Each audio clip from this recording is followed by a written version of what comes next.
फिरौन के महल के मुतालिक इम्पोर्टेंट इंफॉर्मेशन आपके साथ शेयर करेंगे कि फिरौन का महल कैसा था, कब बना और इस वक्त कहाँ है। लेकिन ये सब कुछ बताने से पहले आपसे गुजारिश है कि अगर आपने अभी तक हमारा चैनल इल्म की बात सब्सक्राइब नहीं किया है तो अभी सब्सक्राइब करें और साथ में बेल आइकॉन को जरूर प्रेस करें ताकि लेटेस्ट अपलोड होने वाली हमारी इस्लामी मालूमाती, तारीखी और साइंसी वीडियोस का नोटिफिकेशन आपको बर वक्त मिलता रहे। दोस्तों, फिरौन मिस्र का एक बादशाह था। वो इस धरती पर अब तक का सबसे शैतान डिक्टेटर था। वो बहुत ही खुदगर्ज और मुतकब्बिर था, निहायत ही बदतमीज और मुल्हिद था। फिरौन मिस्र एक जालिम और मुतकब्बिर बादशाह था। उसने कई साल तक लोगों पर हुक्मरानी की और अपने जुल्मों सितम की वजह से वो बहुत मशहूर हुआ।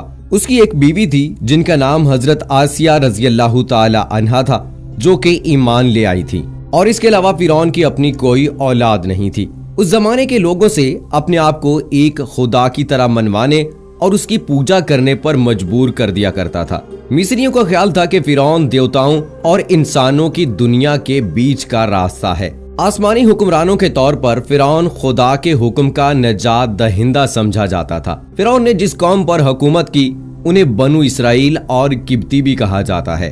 फिरौन अपनी अजीम यादगारों और मुजस्समों की तामीर की खातिर बनु इसराइल पर जुल्म सितम और तशद्दुद किया करता था। यह ख्याल किया जाता है कि इस रुए जमीन पर फिरौन की मौत सबसे अफसोसनाक मौत थी, क्योंकि उसने अपने आप को दुनिया का तख्लीक कार समझना शुरू कर दिया था। इसलिए अब हकीकी रहती दुनिया तक इबरत का निशान बना दिया। फिरौन के जवाल का वक्त तो उसी वक्त शुरू हो गया था जब फिरौन ने एक मर्तबा ख्वाब देखा कि बैतुल मकदस की तरफ से एक आग निकली जिसने सारे मिस्र को घेर लिया और तमाम किब्तियों को जलाकर राख कर दिया, मगर बनी इसराइल को आग से कोई नुकसान न पहुंचा। ये अजीब और गरीब ख्वाब देखकर फिरौन परेशान हो गया। उसने नजूमी से ताबीर मालूम की तो उन्होंने बताया कि बनी इसराइल में एक लड़का पैदा होगा जो तेरी बादशाहत खत्म हो जाने का सबब बनेगा। ये सुनकर फिरौन ने हुक्म दिया कि बनी इसराइल में जो भी लड़का पैदा हो उसे कत्ल कर दिया जाए। इसी तरह फिरौन के हुक्म से 12,000 या 70,000 लड़के कत्ल कर दिए गए। दोस्तों, पुराने जमाने में मिस्र के बादशाहों का लकब फिरौन हुआ करता था। इसी तरह रूम के बादशाहों का कैसर, फारसी यानी ईरान के बादशाहों का लकब किसरा था, यमन के बादशाहों का लकब तूबा, तुर्क बादशाहों का खाकान और हबशा के बादशाहों का लकब नजाशी था। मिस्र के जितने भी बादशाह गुजरे हैं इन सब में हजरत मूसा अलैहिस्सलाम के दौर का फिरौन सबसे ज्यादा बद इखलाक, सख्त दिल और जालिम था। फिरौन के नाम के हवाले से अगर बात की जाए तो इसमें इख्तलाफ पाया जाता है। कुछ के करीब वलीद मसअब बिन रियान था और कुछ के करीब है कि मिनफताह बिन रमेसेस सानी उसका नाम था।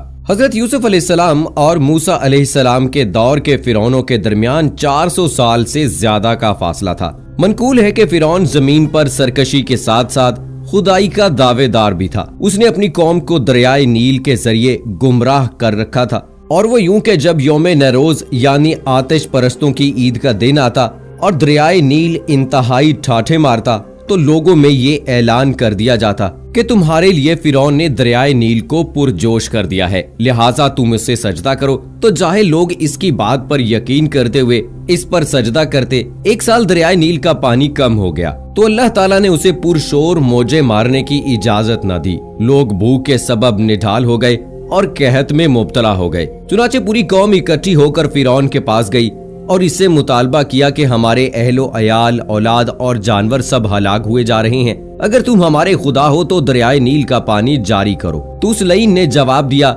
ऐसे ही होगा। फिर वो ऊनी लिबास की बनी हुई टोपी और राख भरी थैली लेकर एक वीरान जजीरे की तरफ चला गया जो अब तक मिक्यास के नाम से मशहूर व मारूफ है, और हुक्म दिया कि इसकी रियाया और कौम में से कोई शख्स इसके पीछे नहीं आएगा। उसने जजीरे में दाखिल होते ही शाही लिबास और सर का ताज उतार कर ऊनी लिबास और बालों से बनी हुई टोपी पहन ली और राख जमीन पर बखेर कर उस पर लोट पोट होने लगा और रोते हुए बारगाह इलाही में सजदा रेज हो गया और अपना चेहरा राख पर लत-पत करते हुए कहने लगा, ऐ मालिक व मौला, मैं जानता हूँ कि तू ही जमीन व आसमान का मालिक और अव्वलीन व आखिरीन का माबूद है, लेकिन मुझ पर बदबख्ती गालिब आ गई। मैं तेरी नाफरमानी से सरकशी में बहुत आगे बढ़ गया। तू मेरा माबूद है और मैं तेरा बंदा हूँ। तूने मेरे मुतालिक जो फैसला फरमा दिया सो फरमा दिया। मौला अब मुझे मेरी कौम में जलीलो रुस्वा न कर, और तू ही सबसे बढ़कर करम फरमाने वाला है। दोस्तों, अभी फिरौन की बात पूरी न हुई थी कि अल्लाह ताला ने उसी वक्त दरियाए नील को जारी होने का हुक्म दे दिया और दरिया से फरमाया कि जहाँ तक फिरौन जाए वो भी इसके साथ साथ चले। चुनाचे फिरौन अपनी कौम में इसी हालत में जा रहा था कि दरिया का पानी इसके दामन को तर करते हुए साथ साथ जा रहा था और लोग अपनी आस्तीनों को पानी और कीचड़ में डुबोकर खुशी से एक दूसरे को मार रहे थे। उस वक्त से अब तक मिस्र में खुशी मनाने का यही तरीका राइज है और अहले मिस्र इससे यौम नरूज यानी दरियाए नील की तुग़यानी का दिन कहते हैं। दोस्तों, फिरौन अल्लाह ताला का दुश्मन था। जो लम्हा भर उसके लिए मुखलिस हुआ तो उसे बारगाही इलाही तलब के मुताबिक अता किया गया, उसकी पर्दा पोशी की गई और कौम में उसको जलील और रुस्वा होने से बचा लिया गया। तो जो शख्स सारी जिंदगी इखलास से अल्लाह ताला की इताअत और इबादत करता रहे तो वो उसे किस कदर इनामात से नवाजेगा, उससे आखिरत में क्या कुछ ना अता करेगा। इसी तरह नाफरमान बंदा जब अपने गुनाहों से ताइब हो जाए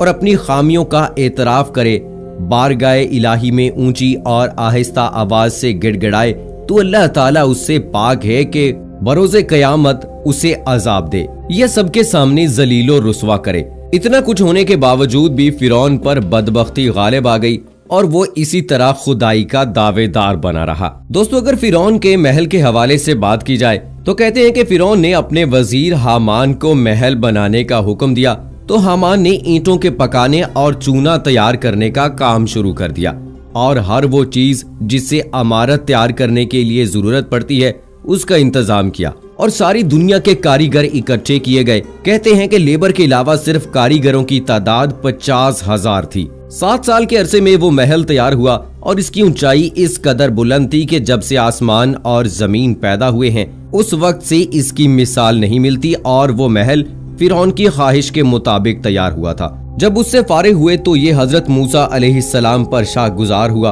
आपको दिली तौर पर सदमा हुआ। बस अल्लाह ताला ने हजरत मूसा अलैहिस्सलाम की तरफ वही भेजी कि इसको तर्क कर दो, इसके बारे में मत सोचो क्योंकि मैं उसे एक लम्हे में बर्बाद कर दूंगा। फिरौन और इसके खास लोग महल पर चढ़कर आसमान की तरफ तीर फेंकने लगे। जब वो तीर वापस आए तो वो खून आलूदा थे। ये देखकर फिरौन और उसके हवारी कहने लगे, तहकीक हमने मूसा अलैहिस्सलाम के रब को कत्ल कर दिया, नाउजुबिल्लाह। तो अल्लाह ताला ने जिब्राइल अलैहिस्सलाम को हुक्म दिया तो उन्होंने अपने पर मार कर इसके 3 टुकड़े कर दिए। उनमें से एक टुकड़ा समंदर में गिरा, एक टुकड़ा हिंदुस्तान में और एक टुकड़ा मगरब में गिरा। दोस्तों, एक रिवायत में ये भी आया है कि इन टुकड़ों में से एक टुकड़ा कौम फिरौन पर गिरा था जिससे 10 लाख फिरौनी लोग हलाक हो गए थे। और ये भी रिवायत है कि जो लोग इस महल को बनाने में शरीक थे इनमें से हर एक डूबकर या जलकर या किसी आफत से तबाह हुआ और अल्लाह ताला ने फिरौन का महल सुबह सवेरे यानी तुलुए फजर और तुलुए आफ्ताब के दरमियानी वक्त में तबाह कर दिया। जब फिरौन ने देखा और अपने काम का बातिल होना मालूम हुआ तो उसने हजरत मूसा अलैहिस्सलाम से जंग शुरू कर दी। फिर अल्लाह ताला ने उनको मौजों से आजमाया और वो ये हैं असाई कलीमी, यदे बैजा, तूफान, टिड्डी, जुएं, मेंढक, खून, सूरतों का बदल जाना और दरिया का फट जाना। दोस्तों, फिरौन के महल के मुतालिक ये भी है कि फिरौन ने खुदाई के दावे से पहले महल बनवाया था और इसके बाहरी दरवाजे पर बिस्मिल्लाहिर्रहमानिर्रहीम लिखवाया था। जब उसने खुदाई का दावा किया और हजरत मूसा अलैहिस्सलाम ने इसको अल्लाह ताला पर ईमान लाने की दावत दी तो फिरौन ने सरकशी की। हजरत मूसा अलैहिस्सलाम ने अल्लाह ताला की बारगाह में अर्ज किया, ऐ अल्लाह, मैं बार बार इसे तेरी तरफ बुलाता हूँ लेकिन ये सरकशी से बाज नहीं आता, मुझे तो इसमें भलाई के आसार नजर नहीं आते। अल्लाह ताला ने फरमाया, ए मूसा, तुम इसे हलाक कर देना चाहते हो, तुम इसके कुफर को देख रहे हो और मैं अपना नाम देख रहा हूँ जो उसने अपने दरवाजे पर लिखवा रखा है। तो दोस्तों, सोचिए कि अगर हम अपने घर के दरवाजे पर या अपने घर में बिस्मिल्लाहिर्रहमानिर्रहीम लिखवाएंगे तो इसकी कितनी बड़ी बरकत होगी। अल्लाह से दुआ है कि अल्लाह हमें अपने और रसूल अकरम सल्लल्लाहु अलैहि वसल्लम के बताए हुए तरीकों के मुताबिक जिंदगी गुजारने की तौफीक अता फरमाए। आमीन सुम्मा आमीन। मुझे अगली वीडियो तक इजाजत दीजिए। फी अमानिल्लाह।